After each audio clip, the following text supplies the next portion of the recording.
Hey guys, I am back with another video, um, or another podcast episode. I feel like these videos where I'm sat outside with my mic, they're better received when you're just kind of relaxed, you're doing your own thing and you're just kind of listening to me yap. So, of course, go on doing whatever you want to do and I'll deliver my words of wisdom to you. But today I'm going to be talking about, hopefully you didn't hear that coach passing. Today I'm going to be talking about the art of living slower.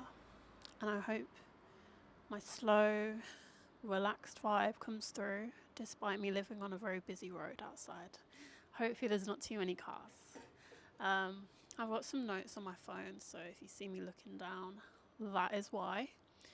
But yeah, I feel like I'm making this video because I completely relate to being someone who pushes themselves too hard. And, being 25, I feel like there is so much pressure and there is so much influence from social media, from people around you, kind of knowing what they're up to puts a lot of pressure on me personally, and I'm sure others, to succeed and to be somewhere in life. But I wanted to make this video just to kind of reassure you that living slow ultimately will be the answer. I've seen what happens to people that push themselves too much and burn out. I've been the person that pushes themselves too much and burns out. It's not nice, it's not pretty, and it doesn't lead you to where you're trying to go. So I'm just going to get into it and hopefully it makes sense. Oh, before I start, actually, don't forget to like and subscribe. Obviously, it helps my channel, and please comment if anything that I say resonates or if you've got anything to add. Just let me know. I love to see any comments below in the videos. Okay. So I think the first thing to bring up is that in this age where we've got technology and social media, this pressure to move quickly and to have it all is bigger than ever. I think, if you think back like maybe even 30, 40 years ago, before we had phones, before we had like TikTok, Instagram, you would not know what someone had in terms of, wealth, or in terms of material things, or even like what they're up to, really, unless they were quite a close friend, unless you spoke to them every day, or, unless, you were just within that immediate circle. Whereas I feel like today, we know what everyone is up to. Anyone who shares on social media, we know what their life is like. People from school that you haven't talked to in like 5 or 6 years, you'll still see their life on social media, and there's still that element of comparison available where you kind of are able to see what people are up to, even if their life has nothing in common with yours anymore. So there is that pressure there, and I think that is kind of what has made us feel this pressure to keep up with things. But I want to highlight something, that regardless of what people choose to share on social media, it is always a highlight reel. They are always sharing the best bits. Like, if you think about it, when you're actually busy, when you're actually going through something big, I know for me, pulling out my phone is not top priority.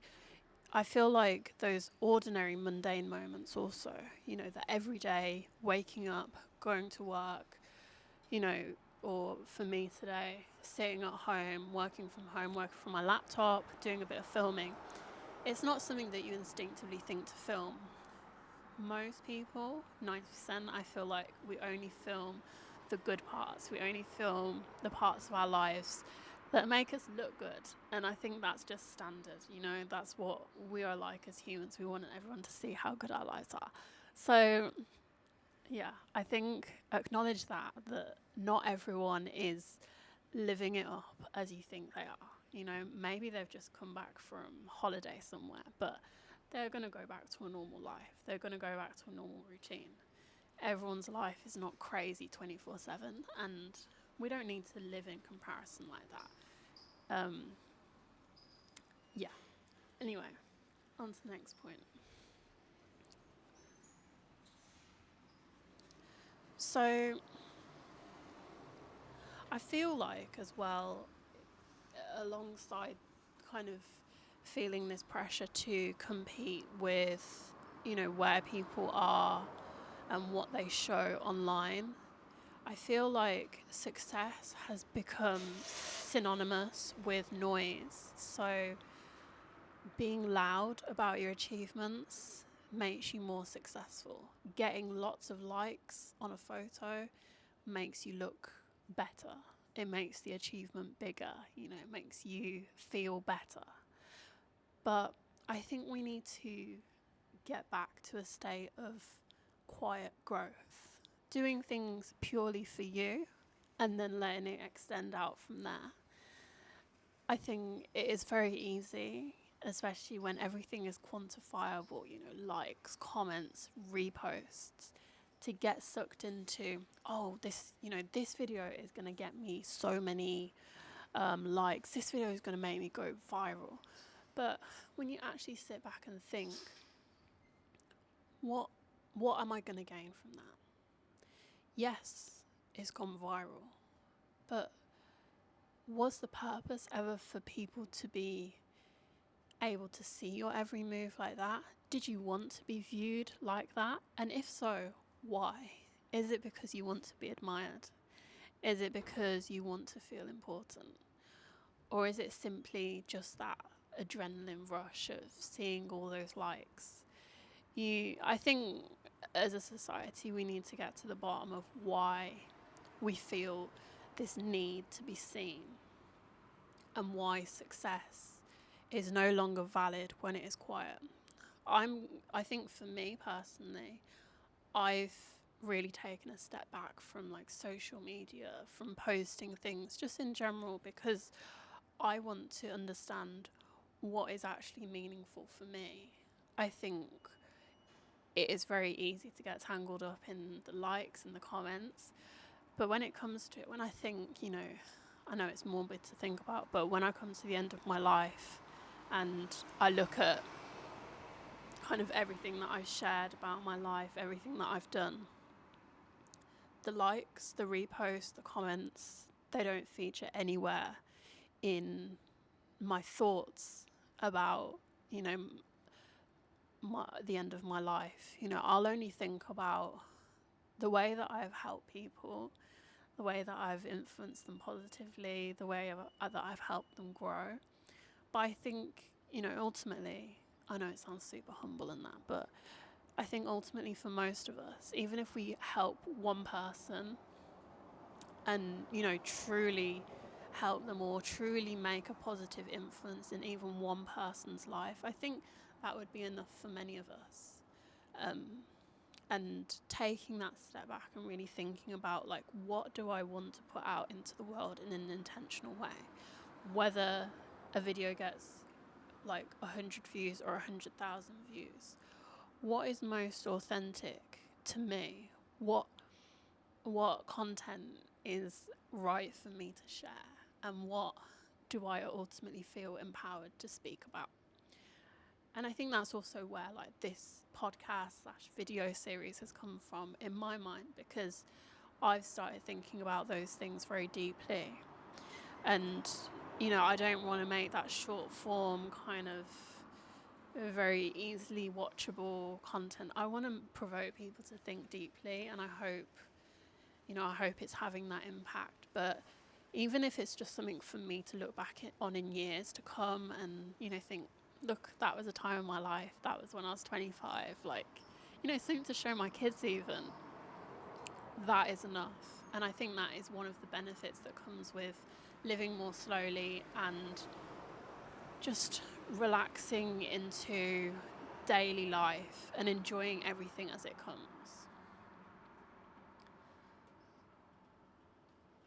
So, moving on from this,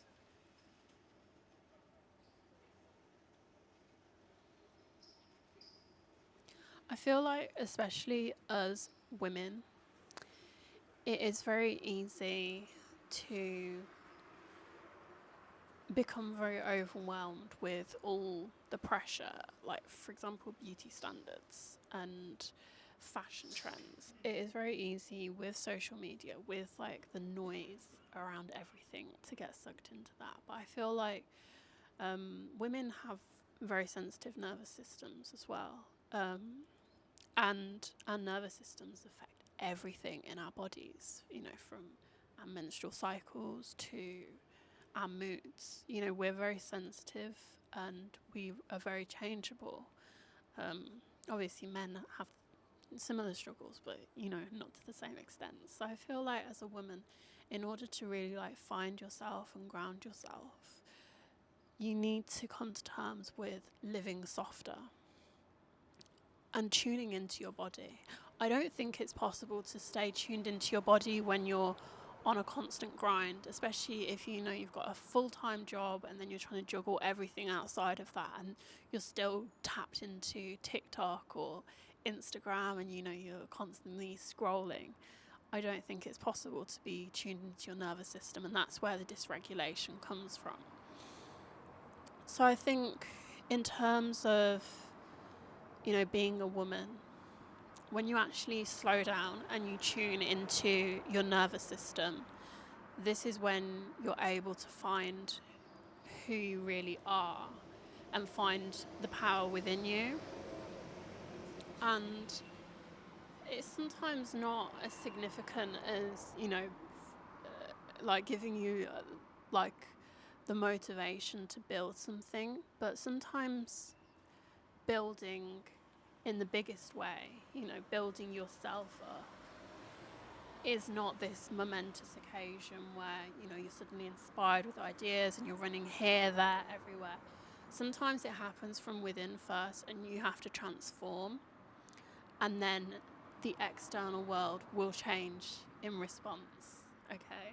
I don't know if this quite makes sense. I'm going to try and phrase it a bit differently and dig a bit deeper. But if you're into manifestation and you believe that we are connected to our external world, I know I talked about this in my previous video if you've watched that, but I truly believe that our thoughts and our beliefs and the values that we hold within us, not just the shallow things, but what we believe about ourselves and what we are capable of, they create the external world. And so the world technically is always waiting for its next instruction from you.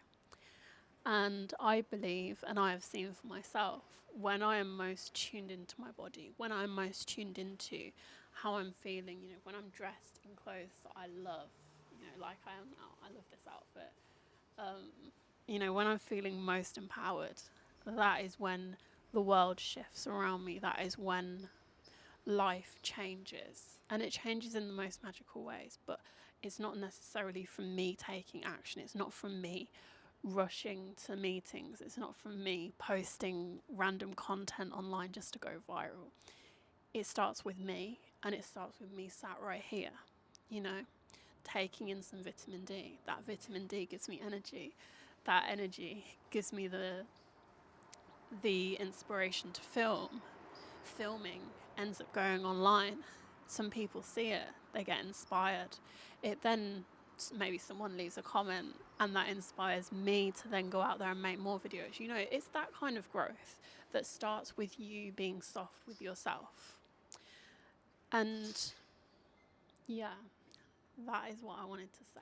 I think I've expressed it in the way that I needed to. But I think the underlying message of this video is,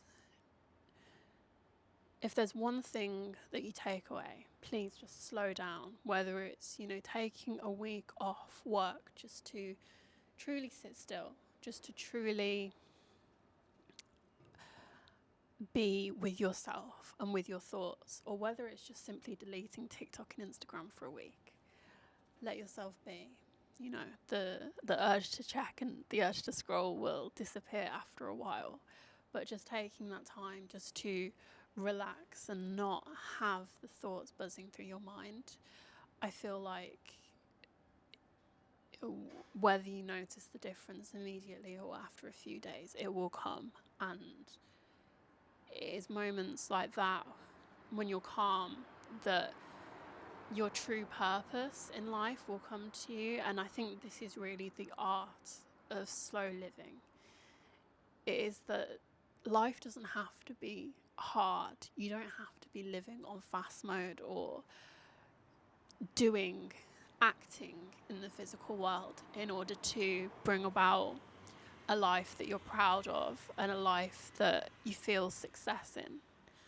The most success can come from being still and from relaxing and feeling into every moment and just being with whatever is going on, whether it is good or bad. You can always grow from it and you can always be inspired from it. Yeah, so thank you so much for watching. I really enjoyed making this video. Yeah, thank you so much. I will be back with more. Bye.